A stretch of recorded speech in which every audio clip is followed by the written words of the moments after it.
Dios le bendiga de nuevo, una bendición saludarle. Qué bueno que ha estado oyendo lo que estamos leyendo. Estamos leyendo el libro ¿Qué es una iglesia sana? Del escritor Mark Dever de 9 marcas. Y hoy vamos a ver el capítulo 4. El capítulo 4 es cómo reflejar el carácter de Dios. El tema de hoy es cómo reflejar el carácter de Dios y está bien bonito. Confieso que no soy muy bueno en las cosas prácticas de la casa. O sea, por ejemplo, construyendo libreros, cableando un sistema de sonido, averiguando la función de los botones de mi teléfono. Para mí, ni siquiera la mayoría de las guías sobre cómo hacer esas cosas son útiles. Muchas veces tengo que depender de la misericordia e ingenuidad de miembros de mi familia y amigos. Estoy agradecido de que mi falta de habilidad en algunas de estas áreas prácticas no son impedimento para seguir las recomendaciones de la guía básica sobre cómo hacerlo. Lo que la Biblia dice acerca de la manera en que la iglesia puede reflejar el glorioso carácter de Dios. El principio básico es muy simple. Debemos escuchar la palabra de Dios y vivirla. Otra vez, debemos escuchar la palabra de Dios y vivirla. Solo 2 pasos, escucharla y vivirla. Cuando escuchamos y vivimos la palabra de Dios, proyectamos y reflejamos el carácter y la gloria de Dios, al igual que los embajadores de un rey. O como un hijo. Imagínate un hijo cuyo padre hizo un viaje hacia un país distante. Luego le escribió a su hijo una serie de cartas instruyéndole sobre cómo iba a representar el nombre de la familia y dirigir los negocios de la familia. Sin embargo, supongamos que el hijo nunca leyó las cartas de su padre. Pregunta, ¿cómo este hijo aprendería a representar al padre y dirigir sus negocios? No podría. Y tampoco puede hacerlo la iglesia local que ignora la palabra de Dios. 2 clases de personas. Desde que Adán fue echado del huerto por no obedecer la palabra de Dios, toda la humanidad ha estado dividida en 2 campos. Aquellos que obedecen la palabra de Dios y aquellos que no lo hacen. Noé lo hizo. Los constructores de Babel no lo hicieron. Abraham sí lo hizo. David lo hizo. La mayoría de los hijos de David no lo hicieron. Zaqueo lo hizo. Pilato no lo hizo. Pablo lo hizo. Los falsos superapóstoles no lo hicieron. Y así podemos seguir a través de la historia de la iglesia. Atanasio lo hizo, Ario no lo hizo, Lutero lo hizo, Roma no lo hizo, Machen lo hizo, Fosdick no lo hizo. Ciertamente no pretendo tener una revelación divina e infalible sobre este último grupo. Pero la historia bíblica nos enseña que lo que separa al pueblo de Dios de los impostores y los no creyentes es que el pueblo de Dios escucha la palabra de Dios, le presta atención y los demás no. Por esto Moisés hace un gran esfuerzo para comunicarse en el libro de Deuteronomio, mientras está a la entrada de la tierra prometida con el pueblo de Israel por segunda vez. Él comienza recordándoles que él estuvo allí anteriormente por 40 años con sus padres y que sus padres no escucharon. Por lo tanto, Dios maldijo a sus padres haciéndoles morir en el desierto.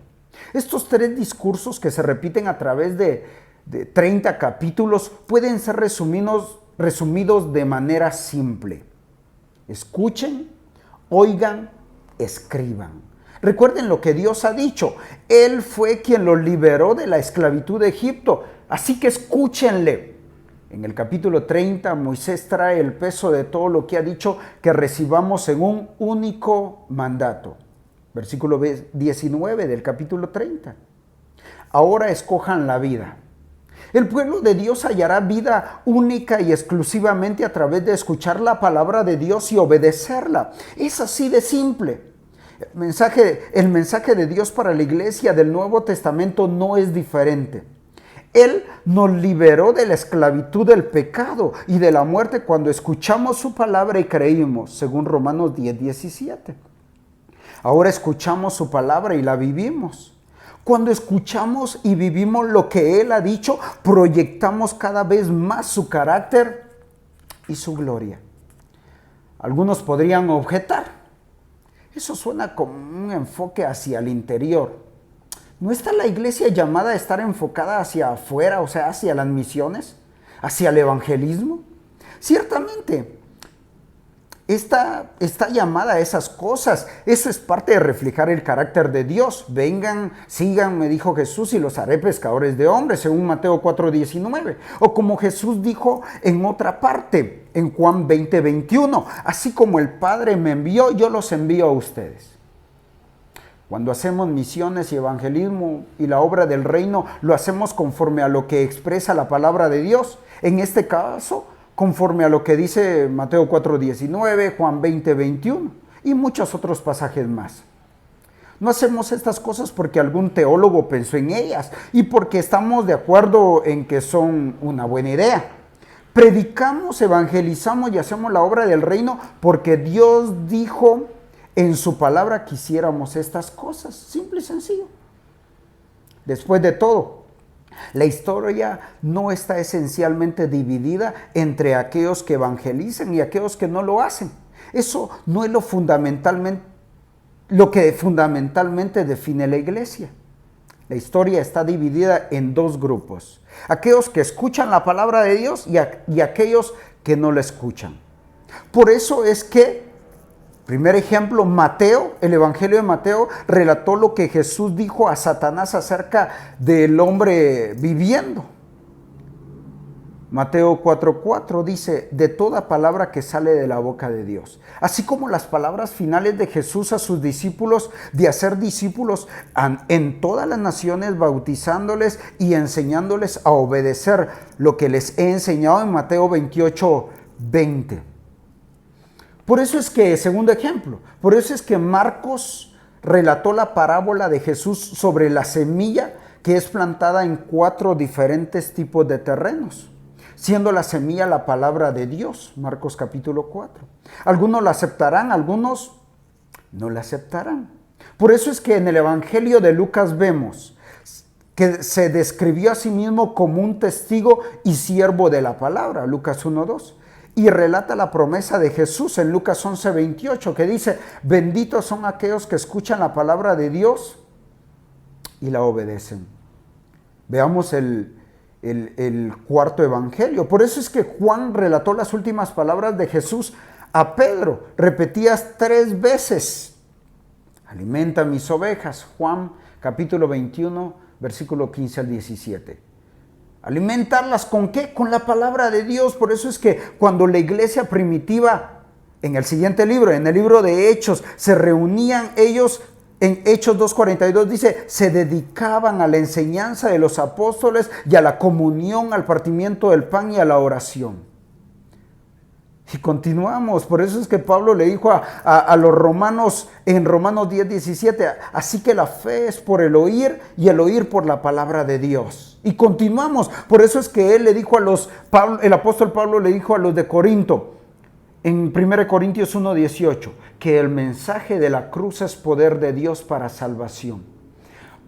Porque agradó a Dios salvar a los creyentes por la locura de la predicación, 1 Corintios 1:21.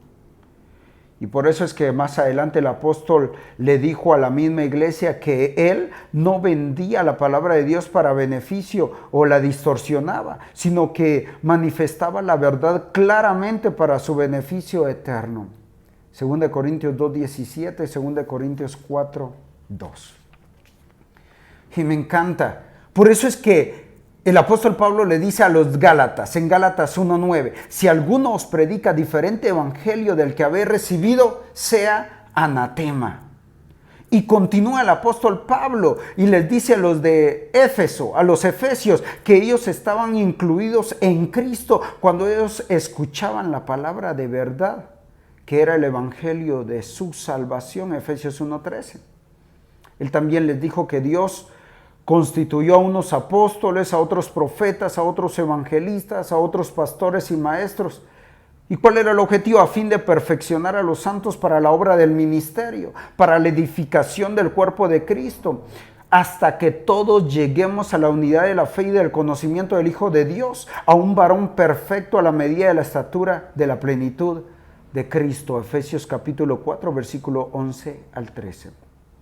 Y continúa el apóstol Pablo, estamos viendo desde el primer evangelio y las cartas. Por eso es que el apóstol les dijo a los colosenses, en Colosenses 3:16, la palabra de Cristo mora en abundancia en vosotros, enseñándoos y exhortándoos unos a otros en toda sabiduría, cantando con gracia en vuestros corazones al Señor con salmos e himnos y cánticos espirituales. Por eso el apóstol les dijo a los filipenses que, debido a sus cadenas, la mayoría de los hermanos, cobrando ánimo en el Señor, con mis prisiones, se atreven mucho más a hablar la palabra sin temor. Filipenses 1:14. Por eso es que el apóstol Pablo les dijo a los de Tesalónica, en 1 Tesalonicenses 2:13, por lo cual también nosotros sin cesar damos gracias a Dios, de que cuando recibiste la palabra de Dios que oíste de nosotros, la recibisteis no como palabra de hombres, sino según es en verdad, la palabra de Dios, la cual actúa en vosotros los creyentes. ¿Y por qué más adelante el apóstol los instruyó en 2 Tesalonicenses 2:15 y les dice, así que, hermanos, estad firmes, retened la doctrina que habéis aprendido, sea por palabra o por carta nuestra? Por eso es que él le dijo a su discípulo Timoteo que los ancianos que se escogieran para la iglesia deberían ser aptos para enseñar, mientras que los diáconos que servían a su iglesia debían guardar el misterio de la fe con limpia conciencia. 1 Timoteo 3:2, 1 Timoteo 3:9. En una carta posterior, él le dijo a Timoteo que la descripción de su trabajo estaba centrada en una cosa básica. 2 Timoteo capítulo 4, versículo 2 al 4. Que prediques la palabra, que instes a tiempo, fuera de tiempo, redarguye, reprende, exhorta con toda paciencia y doctrina, porque vendrá tiempo cuando no sufrirán la sana doctrina, sino que teniendo comezón de oír, se amontonarán maestros conforme a sus propias concupiscencias y apartarán de la verdad el oído y se volverán a las fábulas. Por eso es que él se regocijaba con Tito, de que Dios había manifestado, en Tito 1:3 dice, su palabra por medio de la predicación que me fue encomendada por mandato de Dios nuestro Salvador. Por eso es que Pablo exhortó a Filemón a activamente compartir su fe. La palabra de fe se refiere no a un estado emocionalmente subjetivo, sino a un definido conjunto de creencias. Filemón, versículo 6. Por eso es que el autor de Hebreos advirtió en Hebreos 4:12, porque la palabra de Dios es viva y eficaz, y más cortante que toda espada de dos filos, penetra hasta partir el alma y el espíritu, las coyunturas, los tuétanos, discierne los pensamientos y las intenciones del corazón. Por eso es que Santiago le recordó a sus lectores que Dios, en Santiago capítulo 1, versículo 18 y 22, de su voluntad nos hizo nacer por la palabra de verdad, para que seamos primicias de sus criaturas, de manera que seamos hacedores de la palabra y no tan solamente oidores, engañándoos a vosotros mismos. Por eso es que Pedro le recordó a los santos dispersados por varias regiones que ellos son renacidos, no de simiente corruptible, sino de incorruptible por la palabra de Dios que vive y permanece para siempre. En 1 Pedro 1:23. Y primera carta del apóstol Pedro 1:25 dice, y que la palabra del Señor permanece para siempre. Es también por lo cual él dijo en su segunda carta, Segunda carta del apóstol Pedro, capítulo 1, 20 y 21, entendiendo primero esto, que ninguna profecía de la Escritura es de interpretación privada, porque nunca la profecía fue traída por voluntad humana, sino que los santos hombres de Dios hablaron siendo inspirados por el Espíritu Santo. Por eso es que Juan escribió, pero el que guarda su palabra, en este verdaderamente el amor de Dios sea perfeccionado. Por esto sabemos que estamos en Él. El que dice que permanece en Él debe andar como Él anduvo. 1 Juan capítulo 2 versículos 5 y 6. Por eso Él dijo en segunda carta del apóstol Juan versículo 6, y este es el amor, que andemos según sus mandamientos. Este es el mandamiento, que andéis en amor como vosotros habéis oído desde Él principio. En tercera carta del apóstol Juan, versículo 4 dice, y por eso él declaró que tenía gran gozo en escuchar que sus hijos caminan en la verdad. Por eso es que Judas pasó casi toda su carta advirtiendo a sus lectores sobre los falsos maestros.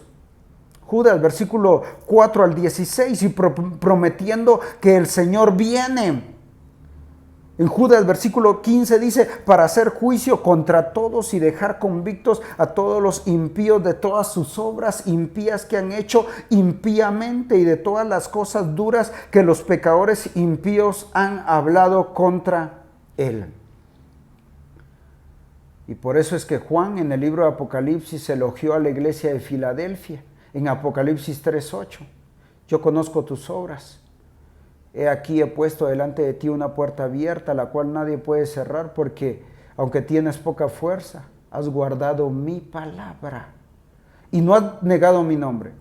Amigo, la iglesia encuentra su vida conforme escucha la palabra de Dios. La iglesia encuentra su propósito conforme vive y refleja la palabra de Dios. La labor de la iglesia es escuchar y luego imitar. Eso es todo.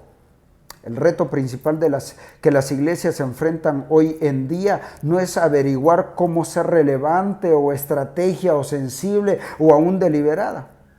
Es averiguar cómo ser fiel, cómo escuchar, cómo confiar en y obedecer la palabra de Dios. En este sentido, somos como el pueblo de Israel preparándose para entrar a la tierra prometida. Dios nos dice, escucha iglesia, sigue. Las buenas nuevas es que tenemos, a diferencia del Israel étnico, toda la revelación de Dios en Jesucristo y tenemos el espíritu de su Hijo, el sello y la promesa de nuestra redención. Todo esto es porque lo que queremos seguir escuchando a medida que entramos en la segunda mitad de este libro, ¿qué más Dios tiene que enseñarnos en su palabra sobre la iglesia saludable?